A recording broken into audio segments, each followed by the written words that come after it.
എല്ലാവർക്കും ഗുഡ് പാചകത്തിന്റെ പുതിയ എപ്പിസോഡിലേക്ക് സ്വാഗതം. ഇന്ന് നമ്മൾ അടിപൊളിയായിട്ടൊരു മസാലച്ചോറാണ് ഉണ്ടാക്കാൻ പോകുന്നത്.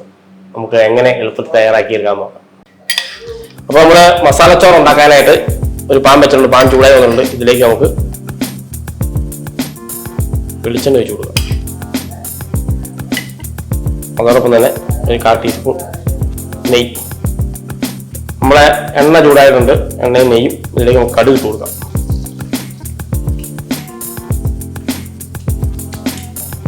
കടുക് പൊട്ടി വന്നിട്ടുണ്ട്. നമുക്ക് കുറച്ച് ജീരകം കൂടി ഇട്ട് കൊടുക്കാം. നമ്മൾ ചുവന്നുള്ളിയാണ് എടുത്തിരിക്കുന്നത്. 5 പീസ് ചുവന്നുള്ളി എടുത്തിട്ടുണ്ട്. അതോടൊപ്പം പച്ചമുളകും 2 അല്ലി വെളുത്തുള്ളി, പച്ചമുളകും കറിവേപ്പിലയും കൂടി ഇട്ട് കൊടുക്കാം.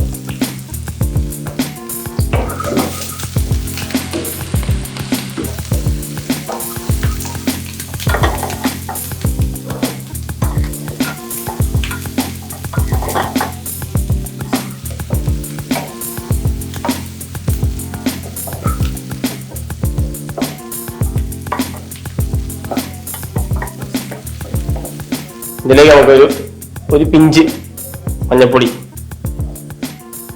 ഒരു 1/4 ടീസ്പൂൺ കാശ്മീരി മുളക് പൊടി, കുറച്ച് ഗരം മസാല, കുറച്ച് കുരുമുളക് പൊടി. ഒത്തിരി മസാല നമ്മൾ മസാലച്ചോറാന്ന് പറഞ്ഞിട്ട് ലൈറ്റായിട്ടാണ് എല്ലാത്തിനും നമ്മൾ ചേർക്കുന്നത്. ജസ്റ്റ് മസാലയുടെ ഫ്ലേവർ കിട്ടാൻ വേണ്ടിയിട്ടാണ്. നെയ്ക്കകത്ത് ലേശം ഉപ്പ്,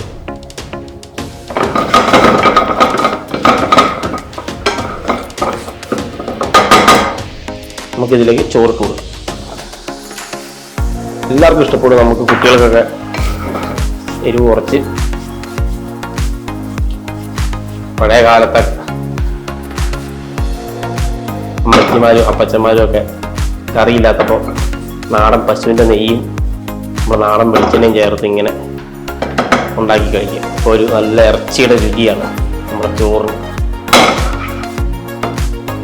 നമ്മുടെ മസാല ചോറ് ബൗളിലേക്ക് മാറ്റി നമുക്ക് പ്ലേറ്റിലേക്ക് സെർവ് ചെയ്യും.